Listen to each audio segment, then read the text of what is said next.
Let's find out why it takes a disproportionately long time to reach the $100,000 mark, and then we'll talk about some things you can do to speed up the process so that you can become wealthy years sooner than you thought. Charlie Munger, a famous billionaire investor and vice chairman of Berkshire Hathaway, believes that the first $100,000 are the most difficult to accumulate. He is not alone in this opinion. Many people who have grown their wealth believe this is the case, and the same thing is frequently said about reaching $1 million, or the first million. When you hit $100,000, the following one will come much more quickly, before you even realize it. You have $200,000, $300,000, and $400,000, and once you achieve the $1 million threshold, the second one is right around the corner, and it takes a fraction of the time as the first one did.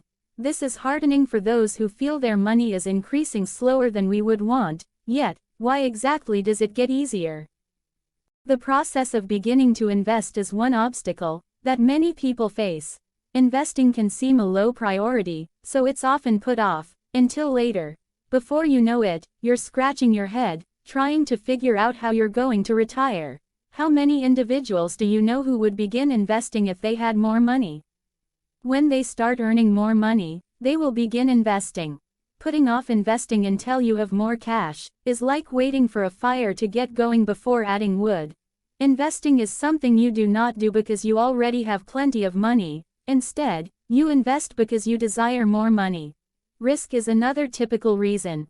Most of us know a friend or a coworker who believes investing is too risky and avoids it, as with many other aspects of our life. Taking the first step is the most difficult when the finish line appears so far away. It's easy to push something off to some time in the future. You have to work hard to get the first $100,000, meaning the preponderance of your funds must come from personal contributions or needs personally contributed by you. Once your investment portfolio reaches a significant size, compound interest begins to work like magic. Even though the returns as a percentage do not naturally increase, the returns in dollars become significantly more extensive. For instance, a 10% return on investment of $5,000 earned in 1 year is only $500, which is insignificant and hardly noticeable. It is easy to make an extra $500 by simply putting in a few extra hours of work here and there, which may seem small when viewed in this light. When an investment of $100,000 yields a return of 10%, that is $10,000, which is a terrific start to replacing your wage. When it reaches $1 million, an annual return of 10% is $100,000. That is a substantial amount, which is significantly more than what many individuals earn at their jobs, and it is fantastic to see such enormous development. People believe that if their investment portfolio reaches the value of $100,000, they can see the progress of their financial situation. Once the snowball starts to roll, its rate of growth speeds up. When your investment portfolio reaches a significant quantity, the development is quite exciting to watch, and that sense of anticipation can help speed up the process. In a different light, you will start looking for ways to expand your portfolio more reasonably, due to the huge potential returns. To make more outstanding contributions to these investments, you can seek ways to enhance your income. You can also find ways to increase your earnings or better return, to speed up growth. Instead of eating out and spending $100 in a couple of hours, you will think before making that decision. When you realize how powerful compound interest may be, it will cause you to more carefully analyze every purchase you make. This is because you will become aware of how much that $100 investment will increase and reward you on an ongoing basis if invested, making it more difficult for you to part with it.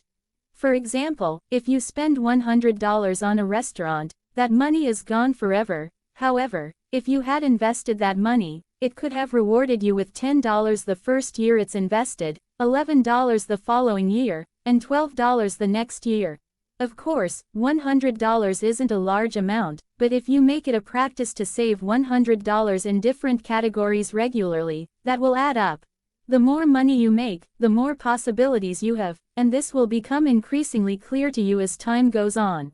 When you have $100,000 saved, you can do many things that a person who lives paycheck to paycheck cannot do. If you have saved up enough money, you can take a chance on a new job that could give you a larger salary or more fantastic opportunities for improvement, but the pay isn't steady. You have the savings to take that risk. Your current work may pay $50,000 per year, but if an opportunity comes up that could pay $100,000 or more per year, but it's commission only, you should take it. But taking this kind of risk is impractical if you need that $50,000 paycheck. Maybe you've always desired to start a business but have never had the money or capital to do so. The new business could earn you millions of dollars, but it's a wasted opportunity if you can't get started. There is a possibility that an incredible opportunity will present itself in the real estate market, and you will have the chance to purchase a home at a price significantly lower than the current market value. Still, there will be a significant amount of risk involved.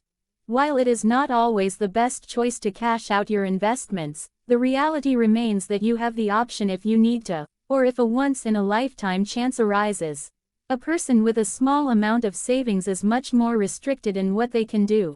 In addition to making the most of more opportunities when you have more money, you can invest with greater risk when you have more money. If you have some extra cash on hand and believe that a particular stock has potential, you can afford to take more financial risks, knowing that you won't be ruined financially if the investment doesn't work out. Ideally, you'll have additional investments to fall back on.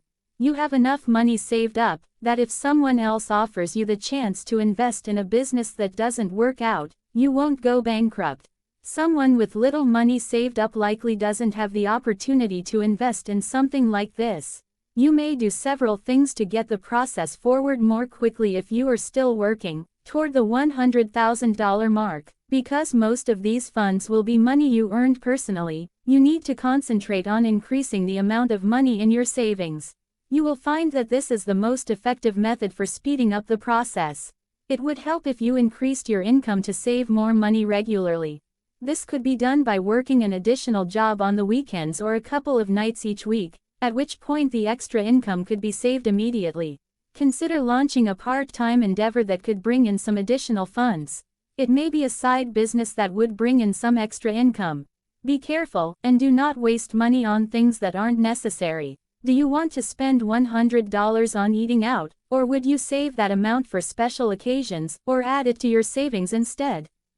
Remember that keeping an eye on your finances this way is a stopgap until you achieve your objective and may relax slightly. Avoid huge car payments on vehicles that are unnecessary, as these costs are significant reasons why most people never reach $100,000, never mind $1 million. When you understand how to save money and make investments or become familiar with the process, it will be much simpler to keep doing what you have been doing simply. When the time comes that you have a sizable amount of money, you will be accustomed to discovering other income sources and saving that money. You'll get used to being more deliberate with your purchases, and you'll give serious consideration to questions such as whether or not the item is necessary, as well as whether or not it would be more beneficial to save money instead. In addition, you won't be afraid to take risks during investing through numerous market cycles, and you might even discover how to make the most of those cycles.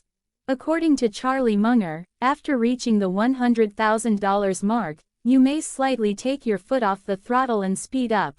Although the first million is the next rung on the ladder, it gets much simpler when you pass that mark, because most of your investments will be the product of compound interest, rather than money you have to go out and actively earn. The next time you find yourself getting worked up about how difficult it is to increase your net worth, remind yourself that the process gets more accessible, pleasurable, and rewarding over time.